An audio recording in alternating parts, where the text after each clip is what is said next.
Hello once again from the Alameda Free Library. We're here for First Chapter Friday, and this week I'm going to read the first story in this compilation called The Sea-Ringed World, Stories of the Americas, by Maria Garcia Esperon and illustrated by Amanda Mijangos, translated by David Bowles.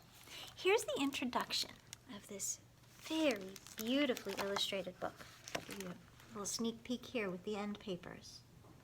Just 3 colors. Pretty awesome. 15,000 years before Europeans stepped foot in the Americas, people had already spread from tip to tip and coast to coast. Like all humans, these Native Americans sought to understand their place in the universe, the nature of their relationship with the divine, and the origin of the world into which their ancestors had emerged. The answers lay in their sacred stories. Passed down through generations, these narratives created an unbroken strand of indigenous wisdom, lore that guided life and love, warfare, and worship. When men arrived from the east in massive boats, a tragedy was set in motion that wiped out millions of souls and broad swaths of their wisdom. Some sacred stories survived, recorded in the invaders' alphabet or by the invaders' very pens. Others kept on burning like secret flames in the hearts of the original people. Many are recounted to this very day. It is nearly impossible to get even a bird's eye view of this vast, if tattered lore from such a multitude of nations across the continent.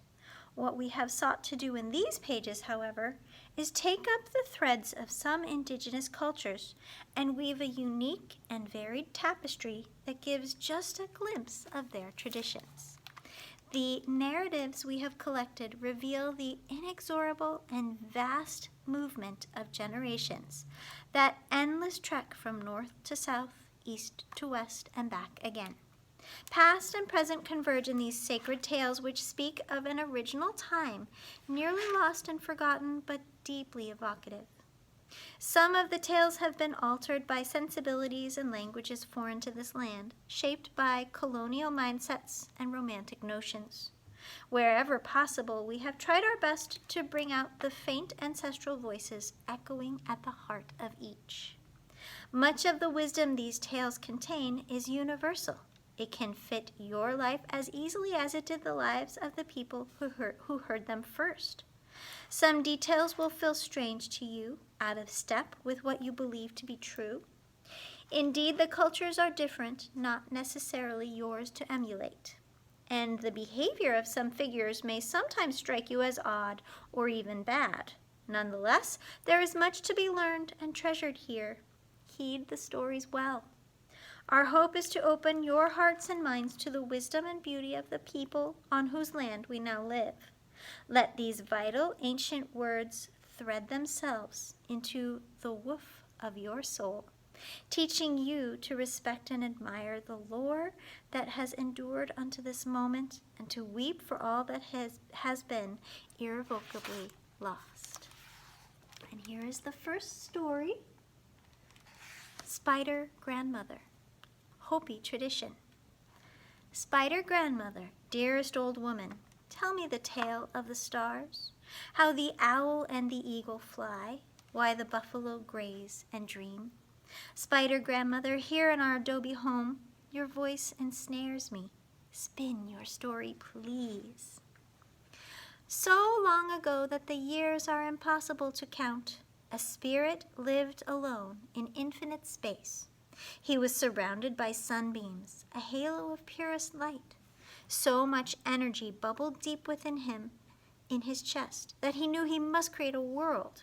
His name was Tawa, and from his hands burst forth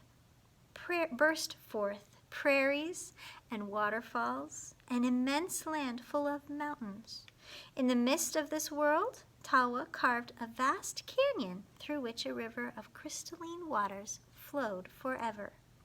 But there was no one in those beautiful lands. Tawa then had another idea.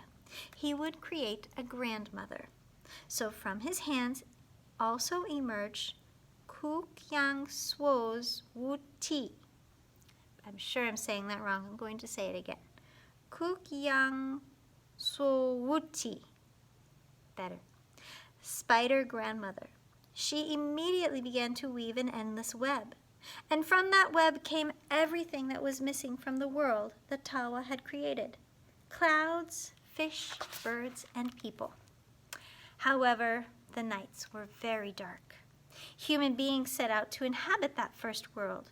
Spider grandmother gave them advice, never ceasing to weave her web, to which she continuously added some new river or tree. Then down the mountains came a trickster, whose name was Isawu, coyote, and Muiingwa, a generous spirit, creator of maize. Treating both with respect, the people lived happily until something happened in their hearts. They lost their way. They began to behave so badly that Tawa crossed his arms over his chest, and his crown of sunbeams grew dark. The people were frightened as the sky broke into pieces and the earth shook.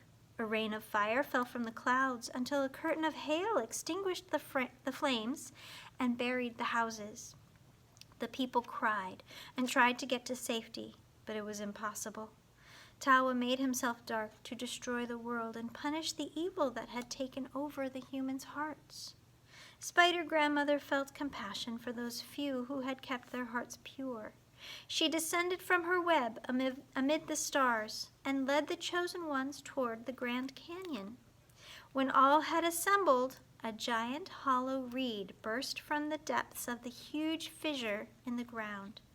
Then Spider grandmother said with a very strong voice, "My children, the first world is over.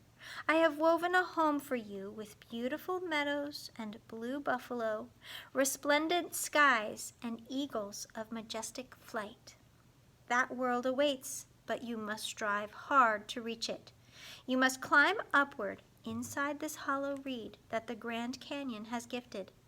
Help one another as you go.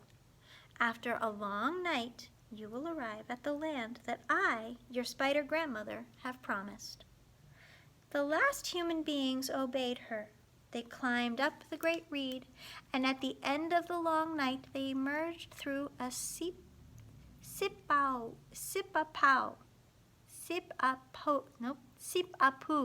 there it is, sipapu, a portal into their new lives. They awoke on the first morning of the new world. Spider grandmother took a net that she had knitted and carefully tied dewdrops on. With all her might, she threw that net into the heavens. And on the first night of the new world, 1,000,000 stars began to glow. Apologies for mispronouncing any of those words, but it's important to note that do your best. Even if you're not sure what the word is or what it means, do your best as you read it. What I often will do after is go look up on the internet how to pronounce it and see what it means. I'm going to do that right now. Maybe you should too. Please check this book out from the Alameda Free Library. It is really beautiful. I know you will enjoy it. And these stories, just like the introduction said, boy, what a beautifully poetic introduction, by the way. But these stories will speak to you just like they did to the first people who heard them. Thanks for tuning in and see you next time. Bye-bye.